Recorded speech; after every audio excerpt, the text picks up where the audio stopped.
नमस्कार दोस्त। आज से 10 साल पहले, अभी मेरा उम्र 28 साल है। आज से 10 साल पहले मैंने जब 10th पास किया तो मेरे घर वालों ने बोला तुम ज़िंदगी में क्या करना चाहते हो। तो उस वक्त मेरे को कुछ पता नहीं था कि क्या करेंगे नहीं करेंगे। तो एक दिन मैंने देखा एक पेपर में लिखा हुआ था कि सेना में भर्ती चल रहा है। 100 से 100 की तादाद में भर्ती चल रहा है।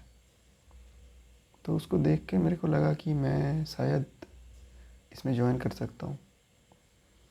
तो फिर उसको देख के मैंने अपना रनिंग स्टार्ट किया। प्रैक्टिस प्रैक्टिस करते करते 2-4 महीना प्रैक्टिस किया। उसके बाद मैंने पहली बार जब रेजिडेंशियल सर्टिफिकेट और सब कुछ निकाल के जब पहली बार 17.5 साल का उम्र में जब गया, मेरे को वहाँ पर मेरा हाइट बराबर था। वहाँ पर जो लगता था कि 169 सेंटीमीटर है, मेरा हाइट उससे भी ज़्यादा था, 171 था। लेकिन फिर भी मेरे को हाइट में काट दिया आर्मी में, जनरल ड्यूटी में, जीडी में। फिर उसके बाद मैं निराश हो गया थोड़ा सा, लेकिन मैंने हार नहीं माना। फिर मैंने कोशिश किया हाइट को और इंक्रीज़ करने के लिए। तो कोशिश करते करते 6 महीने 8 महीने में मैंने करीब 2-3 सेंटीमीटर और हाइट इंक्रीज़ कर लिया। तब मेरा हाइट हो गया था 174 प्लस 175 सेंटीमीटर तक। तो उसके बाद मैंने जब देखा हाइट इंक्रीज़ हो गया, अभी मैं रनिंग में फोकस करता हूँ। फिर सेकंड बार गया तो हाइट में पास हो गया। उस बार क्या हुआ, तो बहुत ही मतलब बरसात का मौसम था, बहुत ही बारिश हो रहा था। मैंने 400 बंदा छोड़ा था। 400 में मैंने करीब 15 नंबर में आ गया था। लेकिन फिर भी उस टाइम मेरे को मतलब रनिंग में फेल हो गया, क्योंकि बस 10 बंदा लिया था, उसके बाद सबको आउट कर दिया। 400 में से सिर्फ 10 बंदा लिया था। अब की बार मेरे तो कॉन्फिडेंस थोड़ा सा बढ़ गया, क्योंकि पहली बार मेरे को हाइट में कट दिया था, इस बार रनिंग में कट दिया। अब मैंने सिर्फ फोकस किया रनिंग में। तो जब रनिंग में फोकस किया, 2 4 6 7 महीना बहुत प्रैक्टिस किया लगातार। सुबह प्रैक्टिस, फिर दोपहर को खाना खाने का 1-2 घंटा बाद 3-4 बजे ग्राउंड में चला जाता था प्रैक्टिस। फिर घर में आके रात को डिनर करने के बाद भी प्रैक्टिस, मतलब लगातार प्रैक्टिस। प्रैक्टिस कर करके रन को मतलब इतना अच्छा रन लेके आ गया ना, क्योंकि पूछो मत। मतलब इतना सा कॉन्फिडेंस हो गया था कि इस बार मैंने रन में पास हो जाऊंगा। फिर डेड आता है, उसमें रैली का डेड भी घोषित हो गया, मतलब हो जाता है कि इतना तारीख को रैली है। मैं तो पूरा एकदम फुल दम में प्रैक्टिस करके रखा हूँ, तो मेरे को कोई डर नहीं है। उसके बाद क्या हुआ, अचानक कोई ऐसे मैसेज आया कि ऐसे ये रन का डेट नहीं है और 1 महीना बाद होगा। कुछ कारण से वो कैंसिल हो गया। तो इतना दिन का प्रैक्टिस था, इतना मतलब आशा करके रखा था कि ये होगा इतना तारीख को, तो सब कुछ बर्बाद हो गया।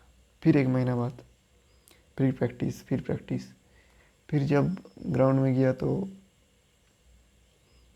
बारी आया, तो उधर गया। तो उसके बाद रनिंग में पास हो गया मैं उस बार में।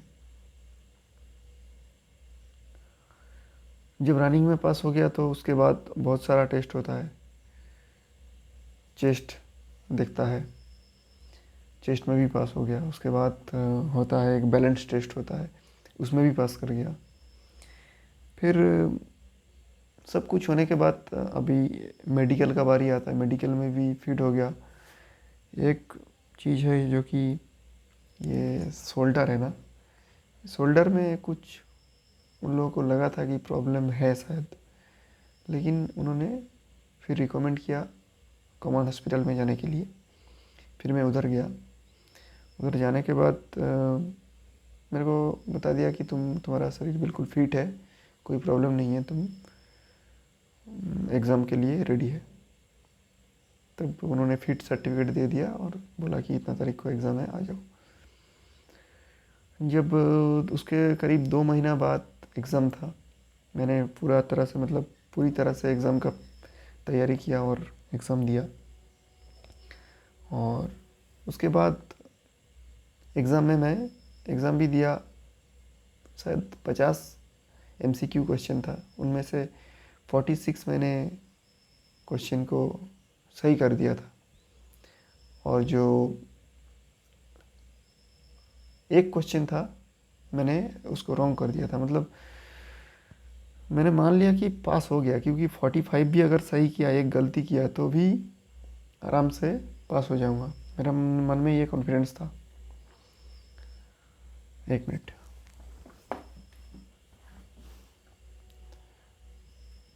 तो हाँ, तो इसके बाद रिज़ल्ट आउट जब होता है उस दिन मैं गया अपना यारों में। उधर जाके देखा मेरा नाम 15 नंबर में आ गया। तो उसके बाद बहुत खुशी मिला, लगा कि मंजिल मिल गया। हालांकि आगे बताता हूँ और जो भी है। जब सब कुछ मिल गया, अब घर वालों को आके बताया कि पास हो गया, सब कुछ हो गया, अभी सिर्फ जॉइनिंग डेट बताएंगे और ज्वाइन कर दूंगा, बस इतना ही। फिर मैंने ज्वाइन किया 2015 का अक्टूबर में ज्वाइन किया था। ज्वाइन किया और पहला बार जब ज्वाइन हुआ मेरा लखनऊ में, AMC में मेरा पोस्टिंग था। उधर जाके देखा कि ठीक है सब कुछ, अभी तो ट्रेनिंग भी चालू नहीं हुआ। अभी उधर जाके सिर्फ मतलब आर्मी का जो रहन सहन है वो सब कुछ उधर पहले जाके सिखाता है। फिर 1 महीना 1.5 महीना बाद ट्रेनिंग स्टार्ट होता है। पहले उसका जो रहन सहन है पहले उसमें ढलना पड़ता है, फिर उसके बाद ट्रेनिंग स्टार्ट होता है। तो मैंने देखा सब कुछ, पहले बार जाके लगा कि कहाँ आके फंस गया यार। साला घर में अच्छा था, खासा था, सब कुछ ठीक ठाक था, अभी ये कहाँ आके फंस गया। बहुत बुरा लग रहा था। पहले 10-15 दिन बहुत रोता था उधर जाके कि कहाँ आके फंस गया। सब कुछ ठीक ठाक था। फिर ट्रेनिंग भी कंप्लीट किया। बाकी 1 साल 1.5 साल नौकरी करने के बाद मैंने वो नौकरी छोड़ दिया था। कुछ पर्सनल रीज़न है, मेरे को अच्छा नहीं लग रहा था पर्सनली, इसलिए मैंने छोड़ दिया। तो यही मेरा ज़िंदगी का एक लेसन है कि कुछ भी करने से पहले ना, जो वो काम को कर रहा है ना, उससे पहले जान लो कि इसके अंदर क्या क्या है, क्या आप ये करके आप खुश हो या नहीं हो। ताकि आपको पता चल जाए पहले से ही कि ये बाद में आप ये काम करके खुश रहोगे या नहीं। ठीक है, ये इसलिए पहला मेरा ज़िंदगी का रॉन्ग डिसीज़न था, जिसके लिए मेरा 4 साल बर्बाद हुआ।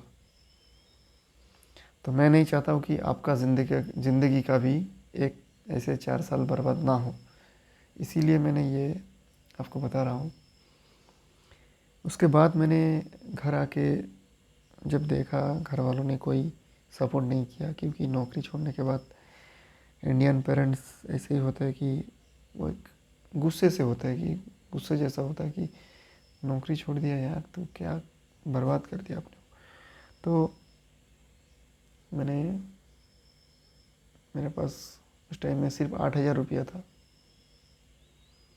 और उसको लेके मैंने सोचा कि ड्राइविंग सीख लेता हूँ। फिर मैंने एक ड्राइविंग कोर्स में भर्ती हुआ, ड्राइविंग सीखा। सीखने के बाद जिस दिन मेरे को लाइसेंस मिला, उसके अगला दिन मैं चला गया अपने सिटी में, कोलकाता सिटी में। मैं वेस्ट बंगाल से हूँ। कोलकाता सिटी में गया और जाके एक एक आदमी था उधर, उन्होंने मेरे को पूछा तुमको ड्राइविंग आती है? मैं OLX से कांटेक्ट किया उसको और जाके बोला मेरे को ड्राइविंग आती है, सब कुछ आती है। हालांकि मैंने कभी ड्राइविंग नहीं किया कोलकाता में, लेकिन मैंने उसको बताया सब कुछ आता है मेरे को। जब पहली बार मेरे को उन्होंने चाबी दिया तो मैंने चाबी लेके गाड़ी को चलाया, और चलाने के बाद उन्होंने मेरे को बोला कि यार तुमसे ना हो पाएगा, तुम्हारा हाथ अभी सेटिंग नहीं हुआ, तो तुम पहले कुछ दिन दूसरा कहाँ जॉब कर लो, टैक्सी वगैरह ऐसे कुछ, या फिर सेंटर में गाड़ी चला लो, बाद में तुम मेरे पास आना। मेरा थोड़ा सा ख़राब लगा, लेकिन क्या है जो सच है वो तो है ही। तो मैंने फिर जाके सेंटर में काम करना स्टार्ट किया। कभी कहाँ भेजते थे, किसी का गाड़ी स्क्रैच लगा देते थे, किसी का कुछ, मतलब ऐसे ही 2-3 महीना रगड़ा के इधर उधर करके, मतलब थोड़ा सा हाथ सेट हो गया। फिर मैंने एक परमानेंट ड्यूटी देखा, उधर जाके ड्यूटी किया, मतलब एक ऑफिसर का गाड़ी चलाया 6 महीना। फिर मैंने देखा कि परमानेंट ड्यूटी में पैसा उतना ज़्यादा नहीं आ रहा है। तब मैंने सोचा कि नहीं, अभी टैक्सी चलाते हैं, ओला उबर।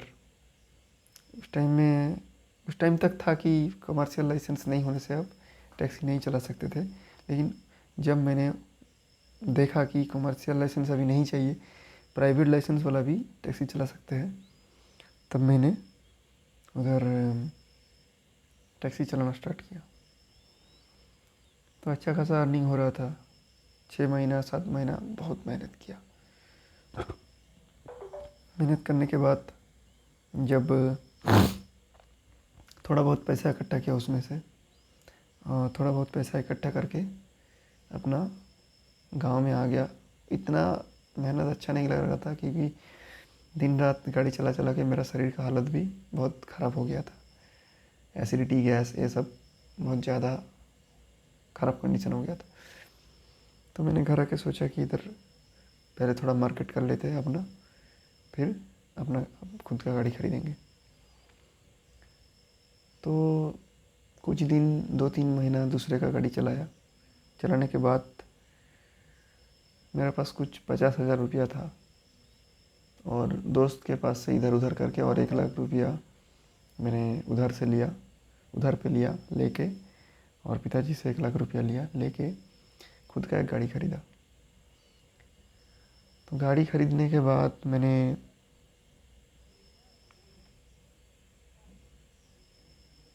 अच्छे से बिजनेस कर रहा था, अच्छा खासा। एक औरत से मेरा मुलाकात होता है। फिर उन्होंने उन्होंने मेरे को सपोर्ट बहुत किया। उस लड़की ने बहुत सपोर्ट किया मेरे को, लेकिन मैं उसको उतना वैल्यू नहीं देता था उस टाइम में, क्योंकि मैं एक बार लाइफ में मेरे को धोखा मिल गया था, इसलिए किसी से मैं विश्वास नहीं करता था। उसके बाद बातचीत होता रहता था उससे, होते होते हमारा रिलेशन धीरे धीरे आगे बढ़ रहा था। तो ऐसा दिन आता है कि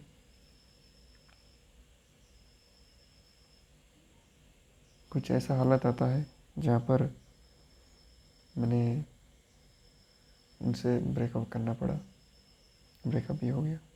तो उसके बाद मैंने कुछ दूसरा बिजनेस करने गया था, अपना गाड़ी फाड़ी बेच के, उसमें मैंने फेल हो गया। कुछ नया बिजनेस ट्राई करने गया था। ये दूसरा लेसन क्या है, कभी भी चलती हुई बिजनेस को बंद मत करो, या फिर चलती हुई अर्निंग जहाँ से आपका पैसा आ रहा है उसको कभी भी बंद मत करो। जब तक कि दूसरा बिजनेस से पैसा ज़्यादा आ रहा है या फिर इनकम स्टार्ट हो गया तब उसको छोड़ो, लेकिन उससे पहले मत छोड़ो। चाहे आप नौकरी कर रहे हो, बिजनेस कर रहे हो, कुछ भी कर रहे हो, रनिंग जो इनकम आ रहा है ना उसको कभी भी जल्दबाजी से बंद मत करो, बंद करके दूसरा बिजनेस स्टार्ट मत करो।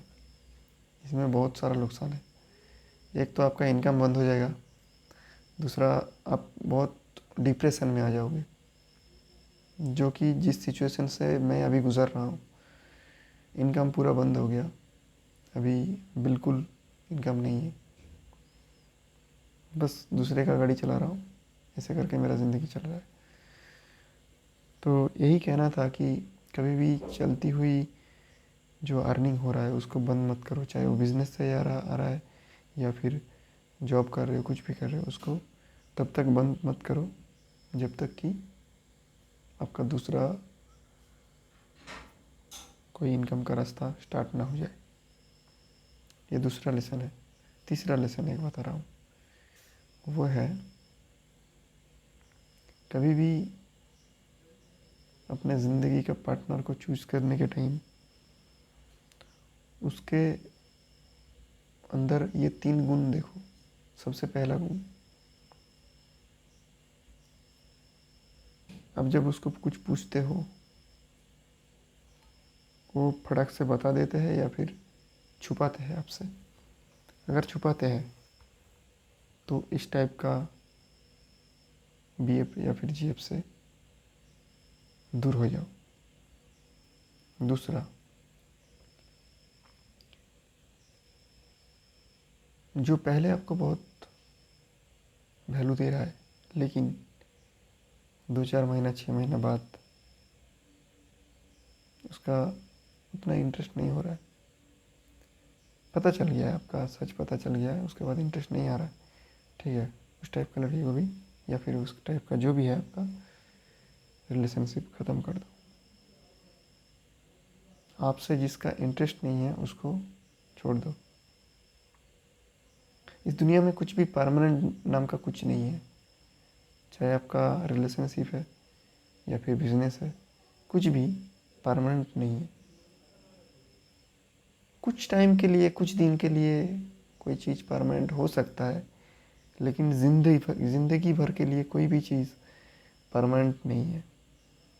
आप ये गलतफहमी में मत रहो कि इन्होंने मेरा पूरा ज़िंदगी भर साथ देगा, ऐसे नहीं होता है। कोई भी चीज़, चाहे बिजनेस हो चाहे कुछ भी हो, कोई भी ज़िंदगी भर के लिए नहीं होता है। उसका केयर करना पड़ता है, उसका लगातार उसको ठीक रखने का काम करना पड़ता है। ठीक रखने के लिए कोई भी चीज़ को गारंटी में मत लो। कोई भी चीज़ को, बिजनेस हो चाहे रिलेशन हो, कुछ भी हो, किसी भी चीज़ को गारंटी में मत लो कि ये तो गारंटेड है मेरा, ये कस्टमर तो मेरा गारंटेड है, ये लाइफ पार्टनर तो मेरा गारंटेड है। गारंटेड कुछ नहीं है। जब तक आप उसके लिए सोच रहे हो तब तक वो आपका है। जिस दिन आप उसके लिए नहीं सोचोगे वो दूसरी जगह चला जाएगा। ठीक है, ये लेसन को याद रखो, बहुत काम में आएगा। ये मेरा ज़िंदगी का निचोड़ दे रहा हूँ आपको, निचोड़ जो मैंने 28 साल में जब मतलब मैंने जो एक्सपीरियंस किया वही आपको बता रहा हूँ। कोई हवाबाजी नहीं कर रहा हूँ आपसे। जब तक आप कोई भी चीज़ का केयर करोगे, उसके लिए सोचोगे, उसके लिए काम करोगे, तब तक वो भी आपके लिए काम करेगा, वो भी आपके लिए रहेगा, वो बिज़नेस भी आपको देखेगा, वो रिलेशनशिप भी सही रहेगा।